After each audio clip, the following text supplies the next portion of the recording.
अस्सलाम वालेकुम and welcome back नाजरीन। आज सुपर 4 मरहले में पाकिस्तान का दूसरा मैच है श्रीलंका के साथ। पहला मैच आज से 2 दिन पहले पाकिस्तान और इंडिया का 21 तारीख को हुआ था, जो कि पाकिस्तान बुरी तरह हारा था। और खसूसी तौर पर पाकिस्तान की जो बॉलिंग है वो काफी ज्यादा एक्सपोज हुई थी और पाकिस्तान की बैटिंग ने भी कुछ खास से नहीं किया था। सैम अयूब को 2 चांस मिले थे, उसके बावजूद वो कुछ न कर सका। शाहजादा फरहान ने रन तो बनाए, लेकिन जिस तरह के चांसेस उसको मिले उसको भी चाहिए था कि एक अच्छे स्ट्राइक रेट के साथ इनिंग्स खेलता, जिस तरह की इनिंग्स शुभमन गिल या फिर अभिषेक शर्मा ने खेली है उस तरह के स्ट्राइक रेट के साथ इनिंग खेलता, लेकिन वो भी उस तरह की कोई खास परफॉर्मेंस नहीं दे सका। जबकि उसके बाद सिवाय फहीम अशरफ के बाकी तमाम के तमाम बैट्समैनों ने मायूस किया। फहीम अशरफ का as a batsman, as a team में बैटिंग ऑलराउंडर जो उसका किरदार था वो उसने किया।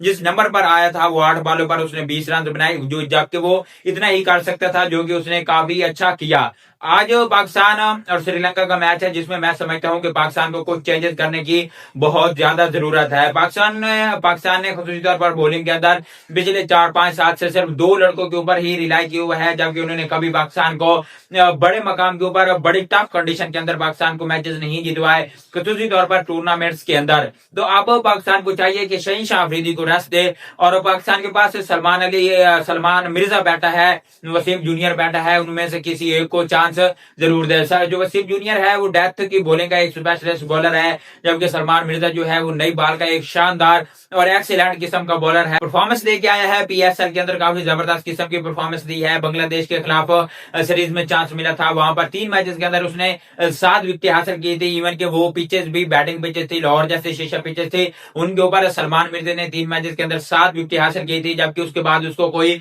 चांस नहीं मिला। कई सीरीजेस हो गई हैं, वो टीम के साथ मौजूद है, लेकिन उसको प्लेइंग 11 में शामिल नहीं किया जा रहा।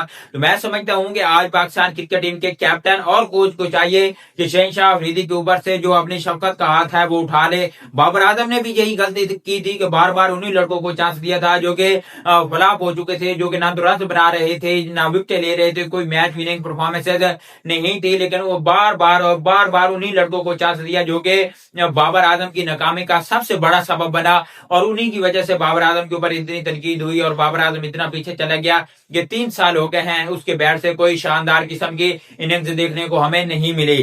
तो सलमान मिर्जा को भी चाहिए होगा कि शहीनशाह अफरीदी के ऊपर से जो अपना शफकत का हाथ है वो उठा ले। इसके अलावा और भी कुछ लड़के हैं, उनके ऊपर से अपनी शफकत का हाथ उठा ले और उन लड़कों को परफॉर्मेंस दे जो डोमेस्टिक के अंदर, उन लड़कों को चांसेस दे जो डोमेस्टिक के अंदर परफॉर्मेंस देकर यहाँ तक पहुंचे हैं।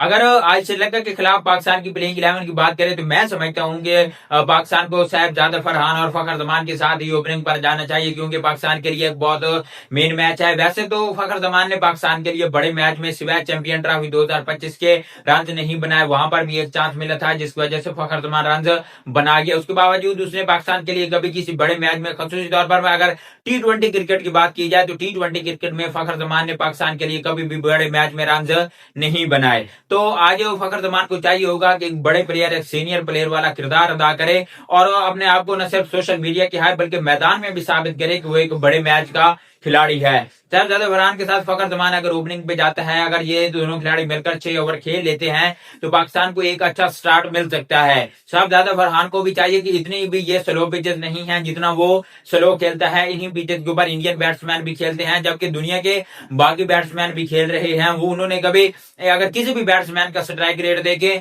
इन्हीं पिचेस के ऊपर, अगर खासतौर तौर पर इंडियन बैट्समैन का स्ट्राइक रेट देखे तो वो इजिली 150 प्लस के स्ट्राइक रेट से खेल रहे होते हैं, जबकि जो हमारे बैट्समैन है वो बामुश्किल 120-125 के स्ट्राइक रेट से खेल रहे हैं। जबकि दूसरे मुल्कों के बैट्समैनों के लिए भी यही पिचेस हैं और हमारे मुल्क के बैट्समैनों के लिए भी यही पिचेस हैं, जबकि हमारे बैट्समैन काफी ज्यादा स्लो खेलते हैं जबकि दूसरे मुल्कों के बैट्समैन एक अच्छे स्ट्राइक रेट के साथ खेलते हैं। उसके बाद फिर सैम अयूब ही वन डाउन आएगा, नंबर 3 पर सैम अयूब ही आएगा, क्योंकि पाकिस्तान के पास कोई दूसरा ऑप्शन भी मौजूद नहीं है, तो इसलिए सैम अयूब नंबर 3 पर खेलते हुए नजर आएगा।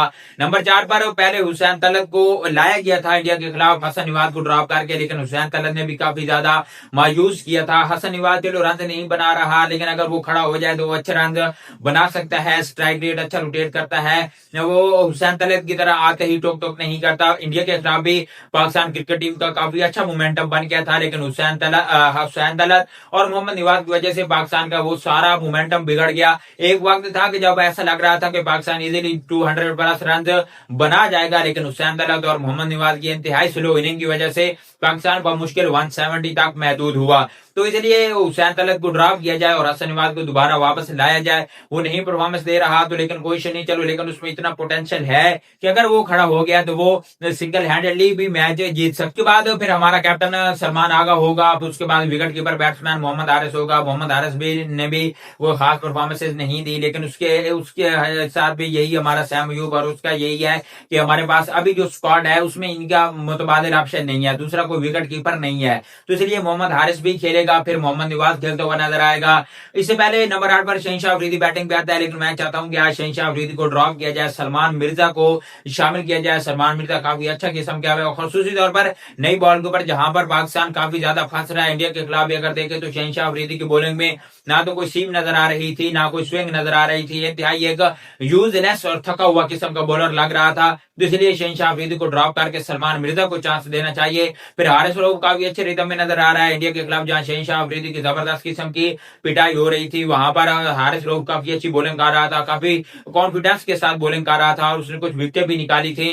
तो इसलिए हारिस रऊफ होगा। उसके बाद फिर इब्रार अहमद और सुफियान हुकीम को होना चाहिए। लेकिन अगर पाकिस्तान अगर अपनी बैटिंग में डेप्थ चाहता है तो फिर सुफियान हुकीम की बजाय फहीम अशरफ को खिलाया जाएगा, जो कि एक फास्ट बॉलिंग ऑप्शन के साथ साथ काफी अच्छी बैटिंग भी कर लेता है। इंडिया के खिलाफ भी उसने 8 बॉलों के ऊपर 20 रन बनाए थे, जिसकी मदद से जिसकी वजह से पाकिस्तान जो है वो 170 बना सका था। लेकिन अगर फहीम अशरफ के वो 8 बॉलों के ऊपर 20 रन ना होते तो पाकिस्तान शायद बमुश्किल 140, 145, 150 तक महदूद रह जाता। तो मैं चाहता हूँ कि ये आज की प्लेइंग 11 होनी चाहिए, सिर्फ 2 तब्दीलियां होनी चाहिए। एक हुसैन तलत को ड्रॉप करके दोबारा हसन नवाज को शामिल किया जाना चाहिए, और दूसरी जो तब्दीली होनी चाहिए वो ये होनी चाहिए कि अब शहनशाह अफरीदी को रेस्ट दिया जाए। शहनशाह अफरीदी के ऊपर से जो शफकत का हाथ है वो उठाया जाए, उसको बहुत ज्यादा चांस मिल चुके हैं, अब मजीद उसको चांस देने से मेहरबानी की जाए और उसकी जगह पर सलमान मिर्जा या फिर वसीम जूनियर को शामिल किया जाए।